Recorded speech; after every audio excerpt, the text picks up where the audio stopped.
Oh, Dawn has a beautiful house. Dawn, you got a full sweat?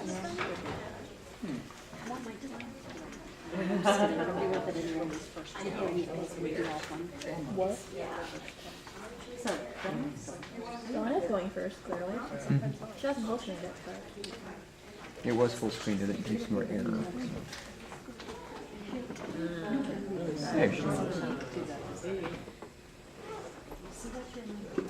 Can everyone hear me? Did we can? Yeah. Yes, we can. Cool. All right, since it's 5 minutes after, I'm just going to kind of start things up. If somebody comes in late, then that's cool too. Hi, I'm Dawn. I'm a student. This is my first time doing something like this, so it may be a little rough. Sorry about that. I'm going to try to do this just like we do in IDH class, so if at any point in time you have a question, you're lost on something, feel free to stop me, and we'll see if I can clarify something a little bit better for you. Okay? Cool? Cool. All right. I've done all of my work in the medieval unit, so those of you who are going through IDH 2 at this point in Unit 1, this is going to pertain to your paper a little bit. But Tristan of Lyonesse was a knight of the Round Table who frequently gets written out of a lot of your materials. So if you take your mythology classes and you read about Arthur, you're almost never going to see his name come up in some of the modern versions that we have. And when you do, it's really, really quick, and the only thing you typically know about him is a love story that only kind of halfway gets mentioned.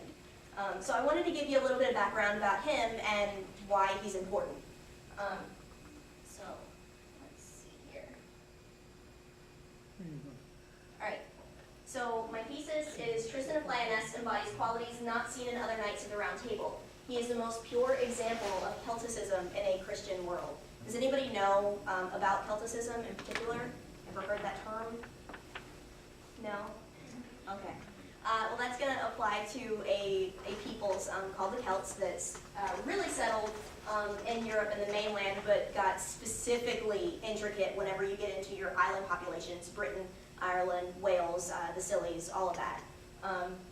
So we're going to talk a little bit about why this particular people is a reason why you may not know a lot about him.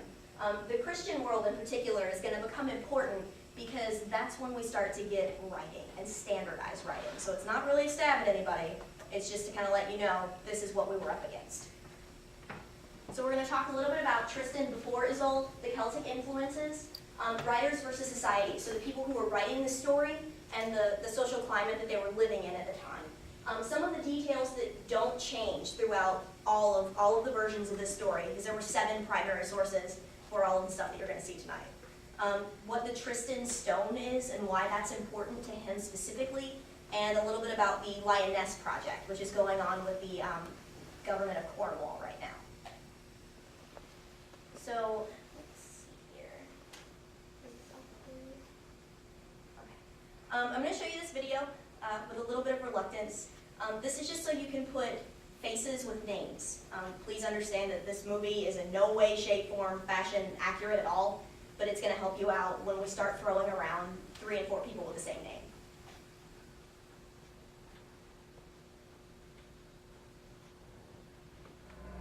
I want him to grow old in a land where all of us are at peace. Take on your men, guard the wood. Tristan, hurry! Who's this? Tristan, we his family now. It's got a hell of a line. Tristan is some time. Ever since you were a boy, you've sacrificed everything for me.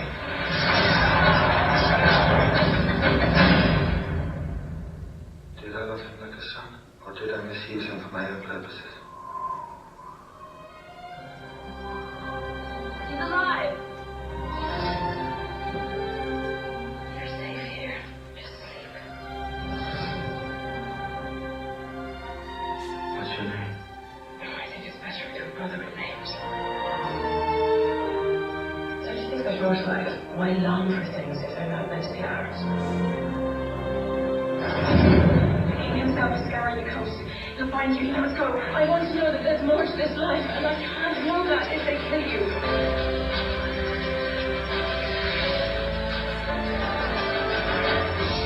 I'm on that.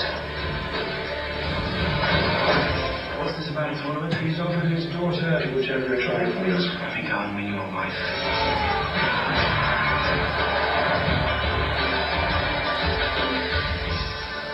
I'm yours. No, Tristan has warned you on behalf of Lord Moore.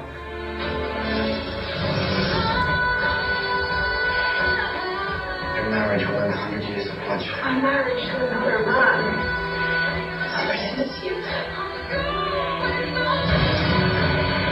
Every look he gives you, I get sicker and sicker. The bridge, I can get through the cafe, you see. Is it possible a man might not see treachery right in front of him? She's in love with Tristan. You don't know what you've done!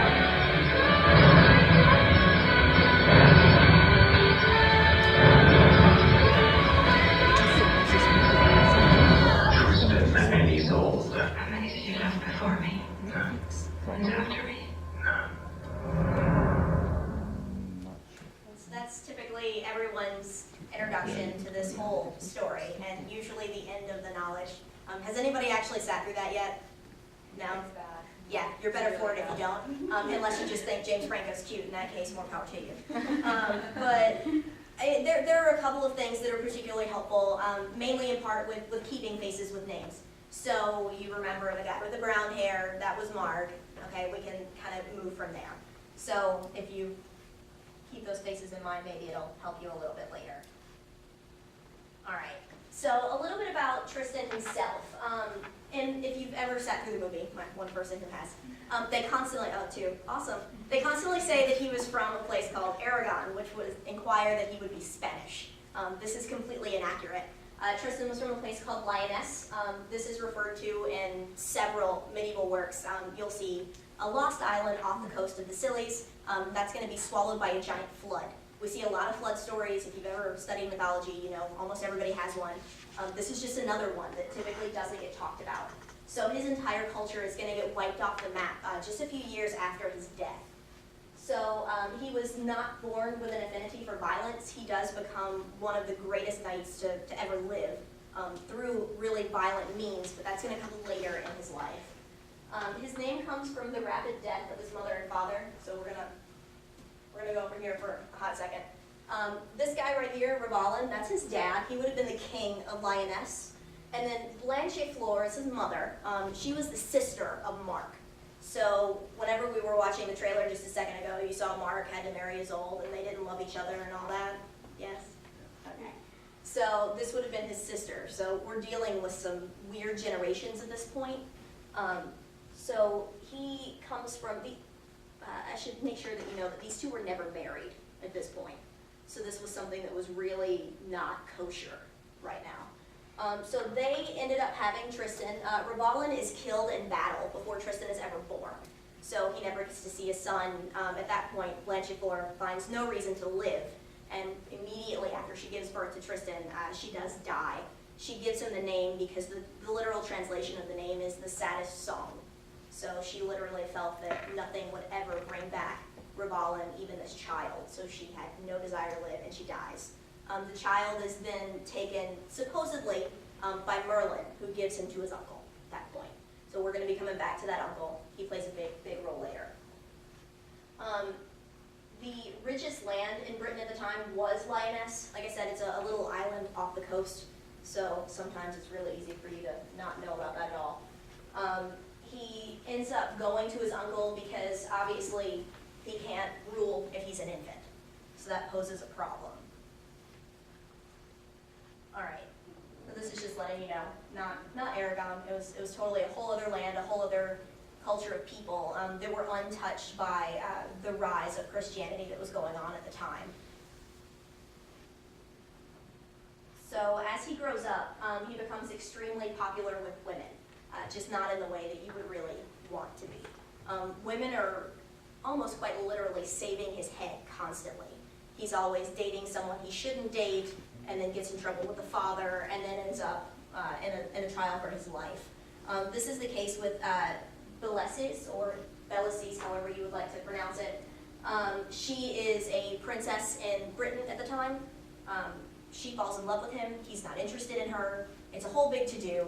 And whenever he publicly rejects her, he ends up facing beheading by her father. She then, in turn, puts herself in front of him so that that can't happen. If this wouldn't have happened and she wouldn't have been love-struck, we would not have this story at all. So I'd like to thank her for intervening a little bit there. So his name literally means sorrow. Women always bail him out of trouble. We just talked about Valencia's. His mother dies for him because childbirth thing. Isolde, important for you to note, there are 3 Isoldes in the story. Isolde the Queen, which is the wife of Anguish, which is Isolde of Ireland's mother. Isolde of Ireland is the one in the story that you just saw in the movie. The blonde girl that falls in love with Tristan. Okay, so we've got an Isolde for a mom, the main one, and then we have his second wife, Isolde of the White Hands, who is going to be a maid from Brittany. That marriage will never be consummated, but it is going to be extremely important to his overall downfall. And his stepmother, who is a particularly nasty woman, always tries to kill him. He has a bad mommy problem. Every single mom he gets is always trying to off him. She attempted to poison him 6 different occasions. So it's pretty bad. He's called the Hidden Prince because he doesn't know his identity most of his life. He isn't told that he is the Prince of Lyonesse until after he joins the Round Table and kills Mortal. So he's going to achieve perfection by age 15. And what perfection at that time meant was someone who was able to be proficient in battle, who was fit to be a lover, and could carry on any legacy that was handed to him. So he was pretty good with music, he was good with women, he was good with weapons, he pretty much was the whole package. This creates a lot of resentment for anybody else because typically it took a lot longer for that kind of rise to power. So you have a little bit of background. What do you think could have contributed to the suppression of this overall story? Why do you think you don't see him as much as you do someone like Arthur? Any thoughts? Anything? Yeah, go for it. Well, you said that the island he was from was completely cut off from Christianity. If everything else was Christian, they probably would have suppressed something that did start off from a Christian basis. Very true. Very true. Anybody else want to take a stab? Go for it. Well, he's, great with women and all that. It's kind of different from how Art is like this role model, but he's like this center of evil, kind of. He's causing all these women to get into all this trouble and all getting in trouble himself, and Art is like this model person, so let's take a awesome king instead of him. Okay. I can go with that. Is it sex?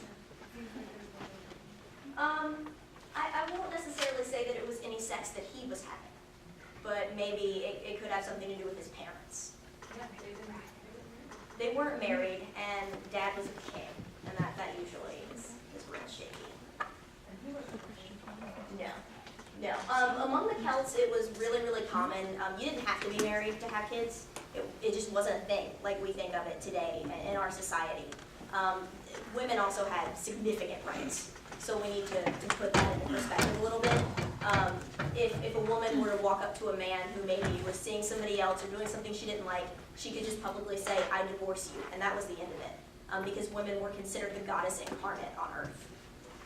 So that kind of changes things a little bit for some of these women. So you could kind of see why there's a little bit of resistance, and you'll notice more of that resistance when we get into the actual land of Lyonesse.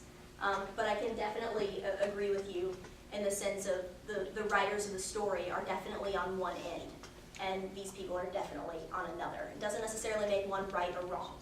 So we'll revisit this question a little bit later. Sorry, I have to keep walking back. The clicker doesn't work with this program.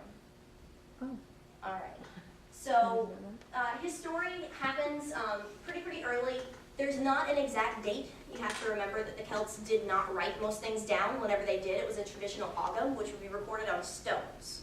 Not many people can translate these stones because they're in Syncadelic Irish, and obviously you can't put an entire story on one stone. So we just don't have a lot of things. But we do see him in the Welsh Triads, which happens around 425 to 450 BC.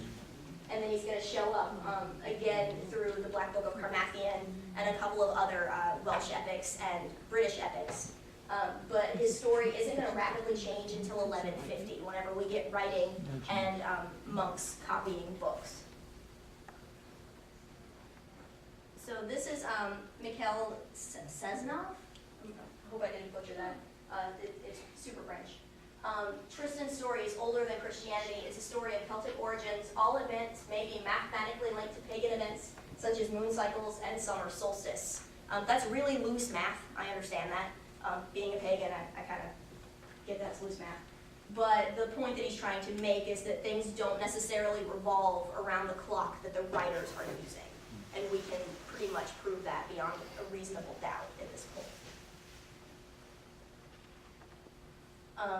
His story is extremely similar, almost down to the letter of the names, to the epic of Deirdre and Cullen. This is an Irish story that would have happened around, I believe it was 200 to 300 BC is the earliest that we have of that writing. And it's legit all the way down to an uncle named Mark. The only names that have been changed are Deirdre and Cuchulainn themselves. Cuchulainn would have later been deemed a demigod.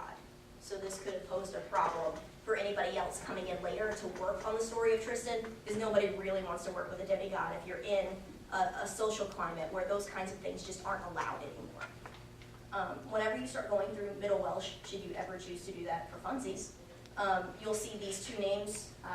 These are the same name. This is the English version, and then this is the Welsh version. So if you ever see Tristan, same guy, totally same guy. And this is just another image to kind of help you put things into perspective. A couple of random fun facts about Middle Welsh. Whenever you start going through it, you'll notice that the word for poison and the word for potion are exactly the same. Same thing in Latin at the time, completely interchangeable. So whenever you go through the story of Tristan and Isolde itself, just the love story, some people will say that Isolde tried to poison Tristan, and others will say that they drank a love potion. No one can ever know which one happened, if either of them actually happened, because the fact that the language was exactly the same. So it's kind of nice that nowadays we have these standardized spellings and understandings of the words, because there are these really important factors of the story that just can never be deciphered at this point. So most of the art that you're going to see will have a goblet, but it's never going to show you a color of a liquid for that reason. We don't know if it was poison or potion at this point, because Tristan was responsible for the death of her cousin. So it's entirely possible she would do either or. So some of the writers, there should not be two L's in Mallory, please ignore that. Gottfried von Strasberg would write the High German version, which is the most complete version of his story prior to Isolde that exists. You can get that now on Amazon pretty cheap. Barrol, which would be one of your French authors, Thomas of Brittany, he would have been one of your older ones. Now, Thomas of Brittany never got to actually finish it. Somebody else is going to pick that up in the end. Mallory, who is the most known chronicler of Arthur himself, Christian, and Bayeux. They all wrote on this one. Interesting about Mallory, if you ever pick up Mort d'Arthur, which is the main book that he wrote, he purposely put the story of Tristan directly in the center, because he felt that Tristan was the heart of the entire process. So kind of cool to show you that the writers of even Arthur himself felt that Tristan was drastically important. So all of the credited authors did not begin writing of him until 1100. Everything you have prior to 1100 is going to come from your mythological things, such as the story of Cuchulainn and some of the Middle Welsh. The Welsh one we keep bringing up because we have the most of it. So the earliest work of the legend comes from Eilhart and Barrol. We don't have any of Eilhart's stuff anymore. We just know that it happened. All of the other writers were talking about it. They wrote about that it was existing at the time, but we can't actually find any of it yet. So maybe one day that will turn up. Thomas of Brittany was the first to complete it in 1160. And he only mentions Christianity in the first stanza. So we're seeing a little bit of a change, but at this point they realize that maybe we shouldn't tamper with this too much. So if you're able to get your hands on Thomas of Brittany's version, or at least the first half that is still in existence, you'll notice that it's very, very low on some of these newer ideas. So his story does become one of the most popular romances of the Middle Ages. At one point, it was considered directly underneath the Romance of the Rose. I know the IDH kids had to read that. Did you read that this semester? Yeah, very good. All right. And it is rewritten by by almost every single author of that generation, is they wanted a piece of it. It was almost like your way into knowing if you've made it, if you've touched this story at this point. One thing that does happen is he starts to become reduced in his social status.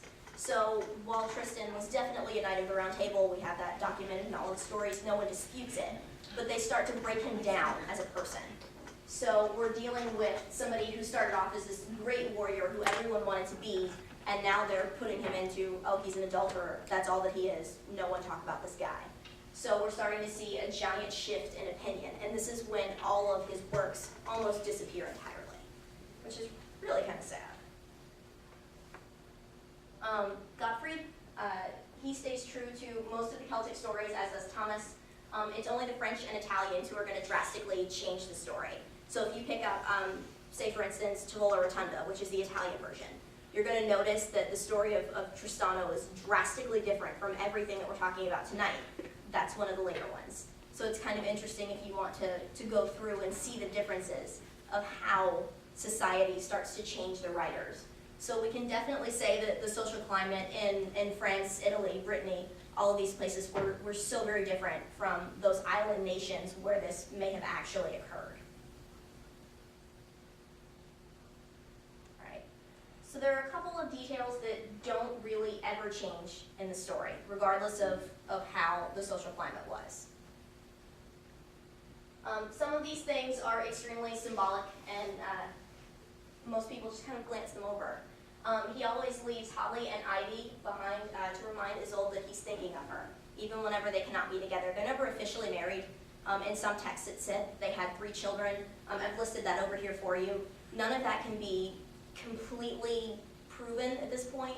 Genealogy just hasn't got there yet. But he leaves Holly and Ivy because those are the 2 most sacred plants in most pagan sects. The idea for that is that Holly and Ivy never ever shed, they don't change. It was believed that if you took holly and then you put a speck of blood inside of it and you had a druid blow on it, that you would be able to see your entire life in that little leaf. Don't ask me how they thought that, but they did. So it was really, really important that he took the time to do that, because you weren't supposed to pick it at all. So these plants were extremely worshipped and a very big deal. So if Mark happened to notice this being left behind, clearly he would know something was up, and it was very serious. Merlin pops up quite a few times in Tristan's life. He also popped up quite a few times in Arthur's life. This is what makes some people wonder if maybe parts of the story were inspiration for the Arthur story itself, because the similarities are so there. Him showing up at the point of an infancy, placing them with an uncle because he's too young to rule on his own, and then later coming back and then being kind of this embodiment of someone who just everyone wants to be. One of the giant proclamations that is almost Tristan's death wish, if you will, is he has said that he will be the bravest and most courteous knight in the world upon his birth. That's really what did him in, because whenever people saw that he was going to be just this epic person, they almost didn't know how to respond. And part of me kind of wonders if that kind of thing still happens today, if we see something about someone and that's really what spawns this giant spite, you know? He's also part of the Fontana de Leon, which is the 3 greatest knights. The only other 2 that were ever put in that was Lancelot and Galahad. So Lancelot was a particularly jealous dude. He also was an adulterer. I hope you guys know that. Yeah. Very good. Okay. Just making sure. All right. His stepmother, who is frequently left unnamed, really sorry, didn't have a name to give you. She's always trying to kill him, almost always with some kind of poison. And the only reason we know that that's specifically poison is she does get caught, and she mentions that she concocts it from other plants and that it will give him everlasting death. So no mistake there. Whenever he catches his stepmother trying to poison him, he thinks that he's done something wrong, and he decides to go into a hiding for 2 years where he does nothing but play the harp. Must be nice. Yeah. He's rescued by Princess Isolde, which is King Anguish's daughter, Isolde of Ireland, Isolde number 1, well, 2. That's the one that he always wanted to marry, never actually gets to marry, maybe had 3 kids with. But at any rate, they are the whole composition for this giant story that everyone really loves to kind of know about. And he always hides his true identity, mostly because he didn't know who he was most of his life. He introduced himself as like, hey, I'm Tristan, I'm my uncle's son, who was like a farmer, you know, he was nobody. So whenever he finds out that he's actually a prince, and then later on in his life that he's legit a king, obviously that's gonna raise some questions. Mark is Tristan's uncle because of Blanche, the lady we mentioned earlier. He does live with Mark for quite a long time at Castle Dort, which is going to be in Cornwall. Everyone familiar with where Cornwall is? Maybe? Cool. All right. His life is saved by Isolde from Mark's hand and his mother. Isolde of Ireland is going to throw her neck out quite a few times. In particular, whenever Tristan gets stabbed with a poisoned knife that's going to come from her cousin, Morholt. Morholt was a knight of the Round Table. I'm giving you a little diagram over there so you can keep some people straight. Sometimes you'll have this T on the end, so if you ever want to read about this guy in particular, because he was really just kind of nasty, you're almost always going to see it spelled with both, but in the interest that spellings change, you get the picture. But anyways, Morholt is going to stab him about right here with a poison knife. At any rate, it looks like he's dead for about 3 days. He gets put on a funeral boat because in traditional pagan religions, we don't like to go on the ground. We always go back out to the water. So he'll be put on a boat, flowers, the whole bit, and they'll set the boat on fire. Somehow, the boat makes it from England to Ireland without burning. And Isolde finds him, he washes up, she rescues him back to health, and then they fall in love. So this is where you got the whole boat thing for the movie. That part was right. All right. So Morholt was Isolde of Ireland's cousin, and technically the Queen's brother. So I don't really know why they chose to call him cousin, but anyways. So that's gonna create a rift because he is sent by Mark to fight Morholt over basically slavery. Every year, 25 young men from Britain were sent to Ireland to be used as slaves over a fight that these two families had years and years prior. Nobody even knows why it started. So we still get some family rifts like that today. But basically, Tristan said, this is crap. We don't need to be sending slaves. Let's just stop this once and for all. And the answer to that was he had to kill Morholt in single combat. And he does this, but obviously it gets pretty messed up. He's going to have to fight for King Anguish a little bit later in his life, Isolde's daddy. The same guy that was taking slaves from his own country, so there's probably a little bit of brainwashing going on here. But anyways, he's going to fight for Anguish to end the blood feud. So he says no slavery on either side, which is good for everyone. Everybody familiar with Morgan Le Fay? Do I not have to do backstory there? You can talk, I don't bite, I promise. No one knows who Morgan Le Fay is? No? Okay, go for it. She's evil. Okay. All right. We'll take that. Yeah, she's the bad guy of the whole Arthurian cycle, pretty much. Morgan Le Fay pretty much decides that she hates Arthur. She hates everything, even though she has a kid with him later. But yeah, she wants to be the most powerful sorceress to ever walk the earth. She does succeed in that according to all of the legends that we have, but she sends a shield to Camelot to tell Lancelot and Guinevere that their love will never rival Tristan and Isolde. And this is going to really miff off Lancelot because all he wants, which is what all most knights want, is to be the best. And you can't be the best if somebody else has already got that spot.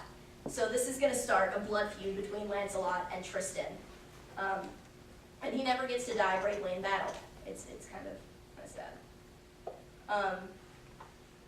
So something that we have, because we've been talking a lot about literature, and I really want to dive into archaeology myself. So I was able to dig up the Tristan Stone. The Tristan Stone is something that's right on the side of Castle Dort, and it's linked to this guy because his name is directly on it, and all of the carbon that we've been able to pull from the stone is from about 425 to 435, which is about the right time, we believe. No one has ever officially done any kind of excavation on or around it. It's just been very kind of hands-off. The government is very, very protective of this particular stone. So nothing has specifically been proven one way or the other. You can walk right up to it, you can touch it. No one's going to get mad about that. So at this point, hard evidence is probably difficult to find one way or the other just because of how many people have been messing with it. But this is the stone. From first glance, it doesn't really look like much, just looks like some kind of monument. But whenever you get right up on it, you're going to notice this on the side. And what this says is, "Here lies Tristan, son of Tristan." Okay, yeah, it doesn't make any sense because it's the same guy. But that could have been someone's misspelling of his father's name. At any rate, we have two spellings of the exact same name from that time period, but no one has ever been able to specifically work one way or the other on that. It is extremely possible. Yes? Maybe you were just going to say, is it possible that it was his son? Yes, it is. Some of the stories say that he had two sons that were named after him, an elder and a younger, so we could go there.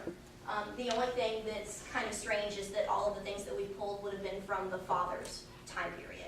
But that's not to say that we're wrong. Things aren't a complete one way or the other at this point in science.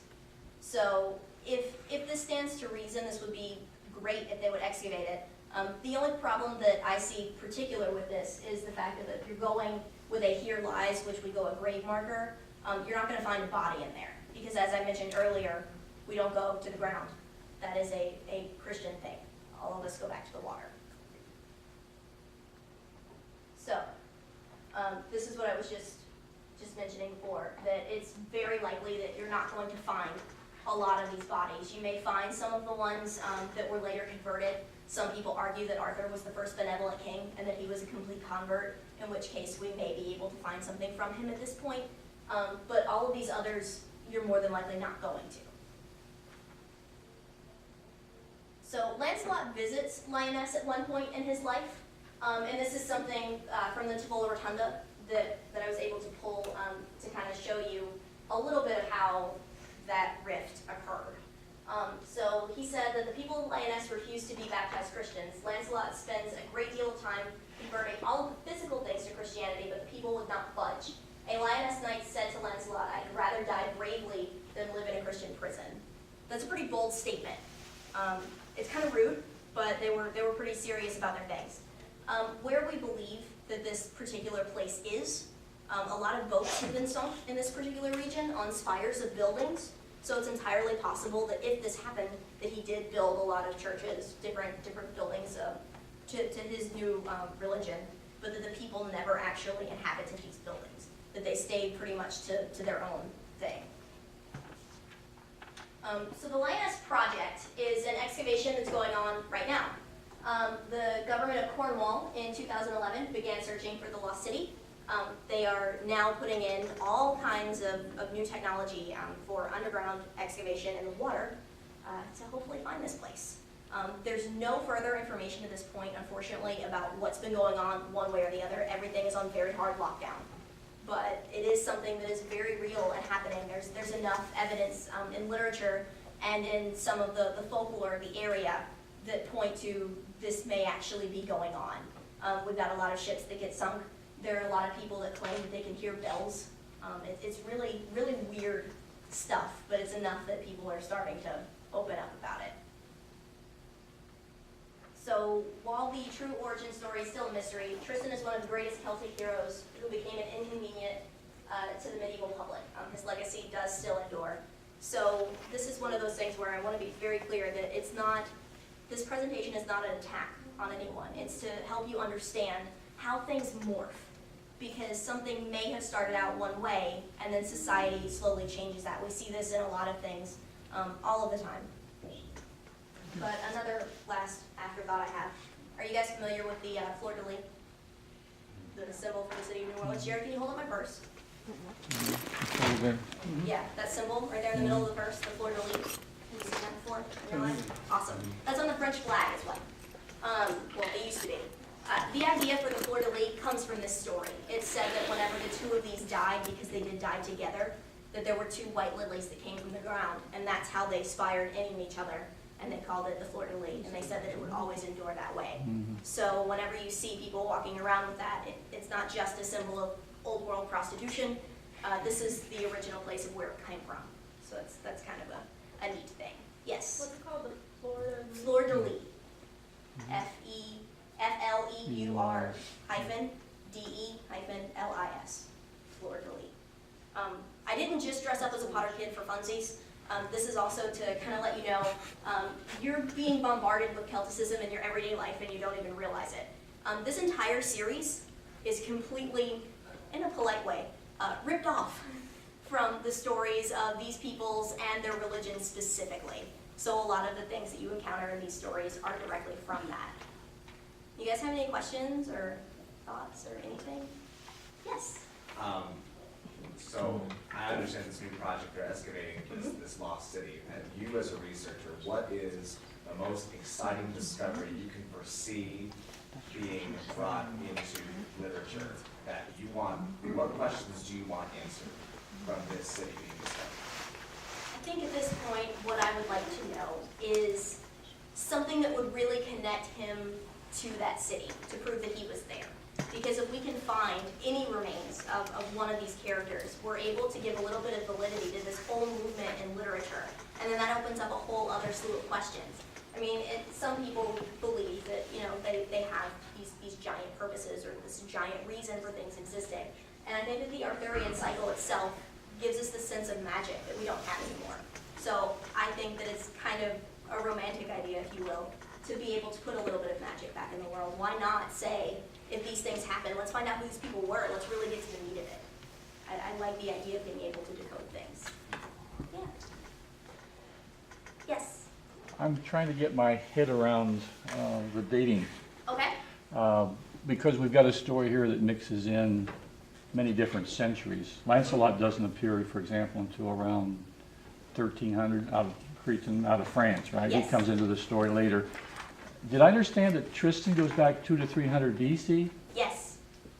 So the Okay, idea so- of this whole Camelot thing is now put into question entirely, Right. as far as the dates that we've known up to this point. And then there's a burial site, a monument around 450? Yeah, I think they said 425 to 435 is what they've gotten so far. And he ends up in King Arthur's court, even though King Arthur's around 650? Yes.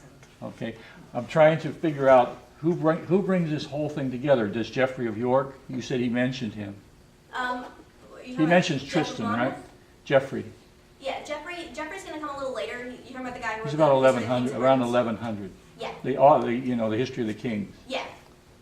So he mentions Tristan at that point.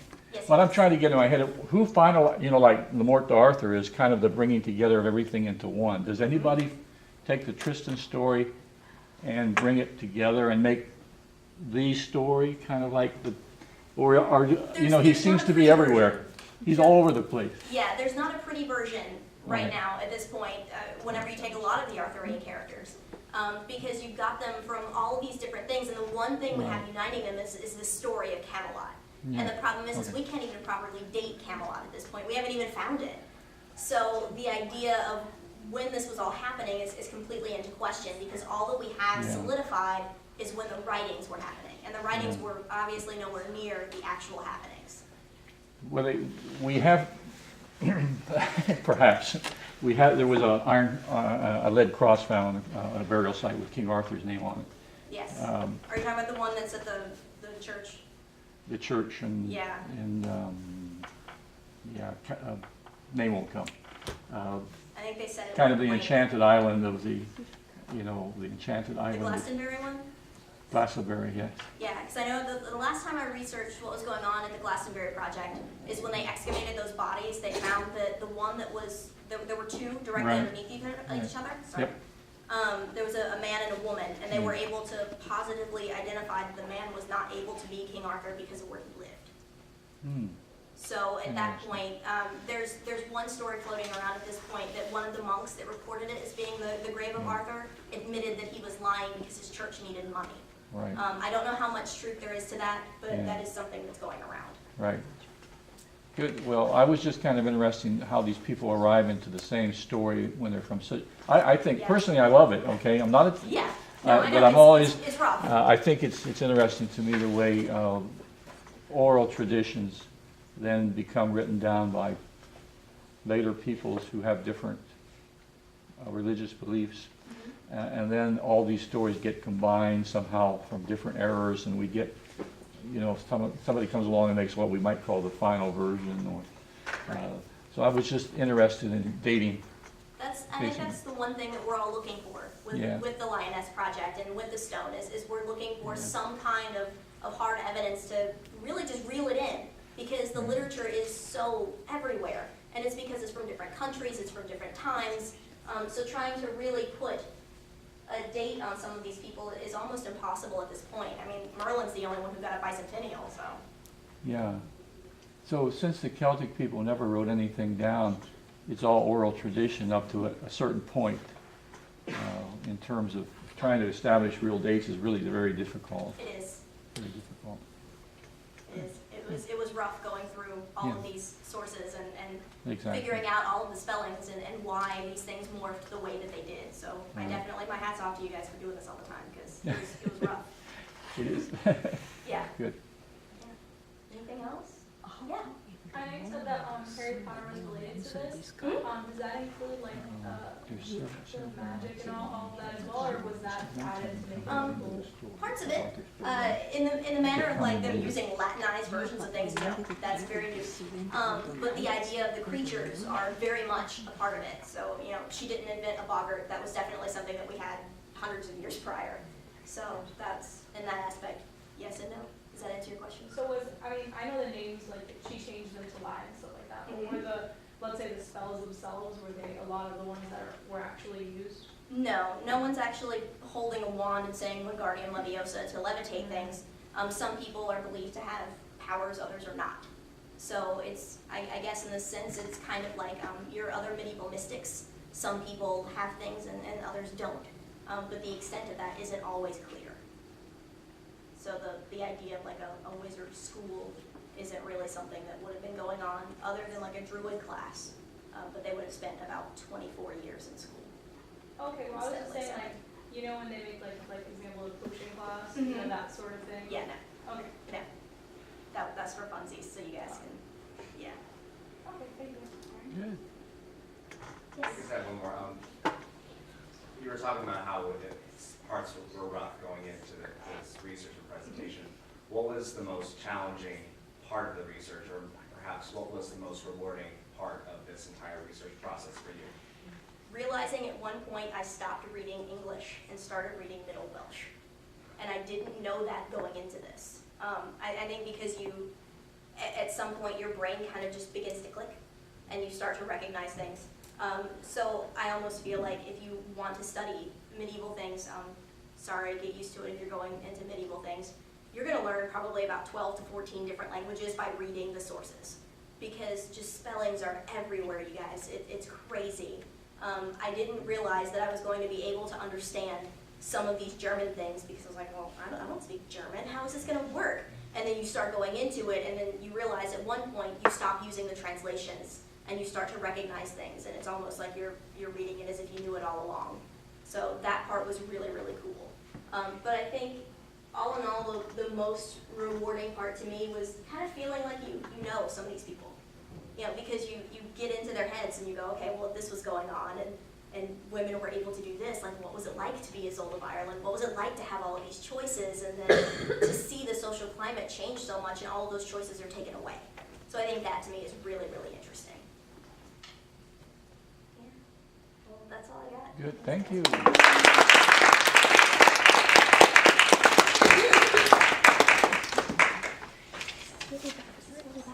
you guys want to like take 5 minutes and then find out if this come up? Or?